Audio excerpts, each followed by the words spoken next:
What's up, babes? What's up? Another Friday afternoon, I guess, because I usually post these at noon. Um, Another video on whether it is worth it or not to watch an anime. Last week we did Black Clover, and I told you kind of what I thought about Black Clover as a whole. It's a little underwhelmed. Haven't seen any of that since. I might get back into it. I'm kind of near finishing Bleach in the manga. I'm in the Thousand Year War, which I'm really looking forward to reading because it's already getting intense and cool. So expect a review on that one soon. Along with Haikyuu, I accidentally watched the movie for Haikyuu, which is like the third season. I watched the movie because I don't know why, but I went there and I thought it was the beginning and it wasn't. I was so confused, but I had already known the characters from like just seeing little snippets of it. So going back makes it very interesting to watch again, but expect one on that one too. But today is about Tokyo Revengers. And when I first heard like the title of Tokyo Revengers, I was like, what is this about? Like, what's going on here? It's obviously in Tokyo, so it's kind of like real world based. Do people have powers? Kind of like what's happening with this one? I got it recommended by a lot of people. One of my homies, Santi, was like, you gotta see it. I'm like, really? I don't even know if you can call this like slice of life. It's kind of slice of life, kind of. But it has like a big time travel mechanic, which is another thing that I'm not really that big of a fan of. I'm not very fond of that in a lot of different settings. Time travel is very hard to do. But basically, what this one is about is it starts off showing this kid here, Takemichi, who is a loser. He is like 26 or 7, I think they say. And he's just kind of a loser. Like, he goes through his life kind of being stepped on. He's not clean. He doesn't have a good job. He's kind of like whatever. One day, he gets pushed in front of a train. This is the first episode. He gets pushed in front of a train. And all of a sudden, he believes that his life is flashing before his eyes. And that's when he goes back in time. And you learn that he was kind of around a gang for a lot of his youth, and what he did with that in order to get to where he is today. And he didn't like violence, and he was kind of a wussy, so he was like, I'll just whatever. Now the thing is earlier in that day as well, he realized that this girl who he used to date was killed. She was killed in an accident that was related to a gang incident, and they weren't 100% on why that happened. So that's kind of how it all starts, is he finds this girl and he's like, I need to save her. Like, that's my mission. And the reason he sees this is because when he's about to get hit by a train, he thinks his life's flashing before his eyes, but in actuality, he went back in time. And when he goes back in time, he relives a lot of the stuff that he had already lived, but because he's able to control himself then, it's going to change some stuff in the future. So he lives through his life, he's very confused, and then he realizes kind of what's going on. With his girlfriend's younger brother, whenever they shake hands, he's able to go back in time. And early on, the first time he went back in time, he told the brother, and he was like, hey, like, you need to protect your sister at all costs. You're gonna die on this day, because he originally died as well with his sister. And in doing this, he was able to come back to the future, and he wakes up in a hospital bed, and the person that comes up to him is the little brother who had died. But because he told him that in the past, he comes to the future and he was like, I was able to save myself, but I could not save her. And the only person that I could think to save her was you. And so what this whole story is about is he does time in the future and in the past on changing the course of history and kind of seeing what's going on. And now this comes around this gang here, the Tokyo Manji gang.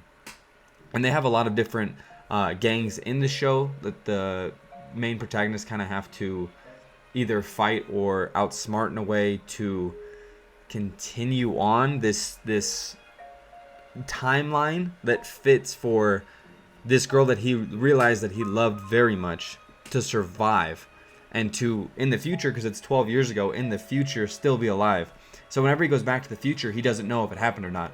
And he has different missions. Like the first time he went back, he's supposed to save somebody's life. The next time he goes back, it's a lot of saving people's lives, now I'm thinking about it. But he has to stop certain people from fighting. He has to stop certain things from happening. He's trying to become the leader of this, but he's a punk bitch.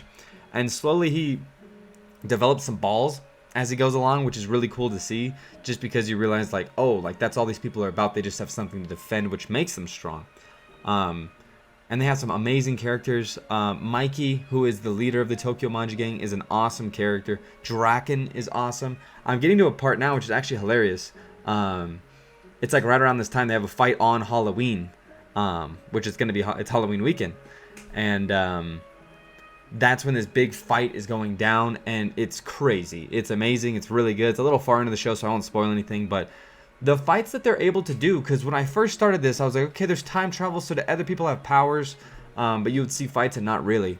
But no, they're just kind of like superhuman dudes in a way where they can just take punishment and deal back punishment very hard, but it's in a very normal sense of just regular fighting.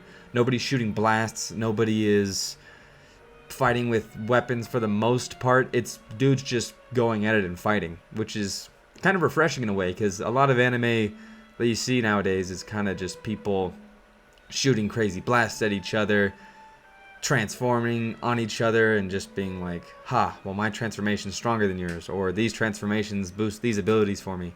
But these dudes are just straight up hitting each other, punching each other, fighting each other, and you find it like 2-on-1 is like not a fair fight, and there's like a lot of like honor and stuff that's woven in there, but there's so many themes that are really good, and it's like fight for who you care about. And even though the main character is a little bitch, because he kind of is, he has to develop balls, because his mission is whenever he goes to the past, because nobody else knows that obviously he's from the future, is that he needs to save these people, that he needs to do these things, and if he doesn't, then that was his last chance to do it. And if he can't solve it, then it's not going to happen in the future. And you see his success. He does have the ability to change the future, but it seems like the conclusion is just prolonged most times. So he just has to continuously go back and back and back. And yeah, does he have the ability to change the future? The answer is kind of. So I'm still figuring this show out as well. I'm not all the way caught up, but it's a very good show. Very good show. I had one of my buddies compare it to Jujutsu, and I would say that they're pretty close. They are pretty close. I really, really like both of them. I would recommend this one so much just because of how awesome it is with how little crazy shit it's doing. It just leaves you with crazy cliffhangers. It gives you great fights, and it gives you great characters too. The sub and dub are both good, but they're very different. They are very different. Some of these characters sound so different in the different rendition, but either one, I feel like you're in the clear. Whether you're a dub fanatic or sub fanatic, both are fantastic. You will like this show. You will. I promise you, you will. It's simple, but it's very good, and it has very good characters, and it's just interesting to see like what kind of goes on in the Tokyo Manji gang, a gang, and not a lot of people kind of know what's happening in a gang. So like when you see this just random biker gang with these dudes that seem like they have superhuman capabilities, it's awesome to see. So without a doubt, I'd recommend it. Go watch this show. Very, very good. I might even watch it right after making this just because of how good it is, and I need to get caught up. I don't even know if it has a manga. I haven't even done that much research yet, but an anime that makes me want to continuously watch it without like breaks at all. And I'm watching this like with Haikyuu like this, and they're both very good. But this one is tremendous in a lot of ways. And they nail time travel, and I feel like it's a very hard thing to kind of do, but they do it very well. And they're very meticulous in kind of how they go about certain things. But it all makes sense. At the end of the day, the characters are great. You're going to love a lot of the characters. So then you care about where they are in the future and where they are in the past. And it kind of keeps you attached. It's like, can this one character who's kind of the weakest of the bunch in a lot of ways make it? Save all these people. Do these things. Can that happen? And I'm still wondering. So go watch this. It's very good. I have no more reasons for you. Comment, like, subscribe, do that shit. Follow the Discord. Watch me on Twitch. You know how it goes. Peace out, babes. Adios.